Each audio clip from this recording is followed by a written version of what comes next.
SC నియోజకవర్గాలపై Jagan కి ఎందుకంత కోపం?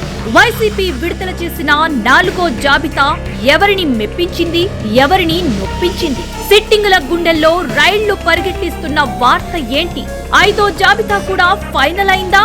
మరి ఆ ప్రజా ప్రతినిధుల సంగతేంటి? అక్కడి ఆశావాహుల గతి ఏంటి?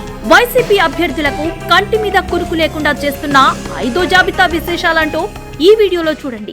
వైఎస్ఆర్ కాంగ్రెస్ పార్టీ విడుదల చేస్తున్న తమ అభ్యర్థుల జాబితా రాజకీయ వర్గాల్లో ఆసక్తి కలిగిస్తోంది. ఇప్పటి వరకు వైసీపీ ప్రకటించిన జాబితా కారణంగా పలువురు అభ్యర్థులు షాక్ కి గురవుతున్నారు. అయినా వైసీపీ అధినేత ఎలాంటి బుజ్జగింపులు, బేరసారాలు లేకుండా తాను అనుకున్న ప్రకారం నియోజకవర్గాల ఇన్ఛార్జీలను మార్చుకుంటూ కొత్త వారిని చేర్చుకుంటూ ముందుకు సాగుతున్నారు. ఇప్పటి వరకు 4 జాబితాలను ప్రకటించింది వైసీపీ. వాటిలో మొదటి జాబితాలో 11 మంది, రెండో జాబితాలో 27 మంది, మూడో జాబితాలో 21 మంది, 4వ జాబితాలో 9 మందిని మార్చడం జరిగింది. అయితే 4వ జాబితాలో మార్పులు చేసిన 9 నియోజకవర్గాల్లో 4 సిట్టింగులను మార్చింది.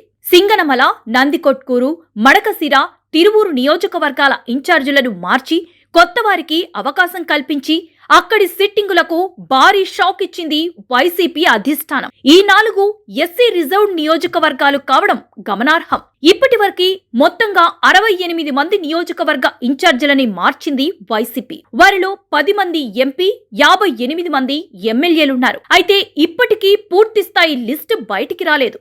మరో 2 రోజుల్లో 5వ జాబితా కూడా రానున్నట్లు తెలుస్తోంది. ఇప్పటికే 5వ జాబితాకు సంబంధించిన కసరత్తు పూర్తయిందని తెలుసుకున్న పలువురు వైసీపీ నేతల గుండెల్లో రైళ్లు పరిగెడుతున్నాయి. తమ పేరు ఉంటుందో ఉండదో, ఉన్నా ఏ నియోజకవర్గానికి మారుస్తారోనని తెగ దిగులు పడుతున్నారు.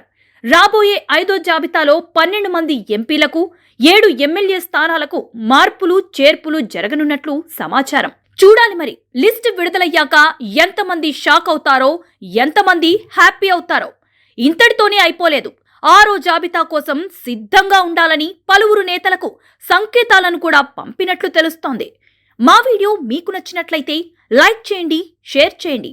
అంతకంటే ముందు మా ఛానల్ని సబ్స్క్రైబ్ చేసుకోండి.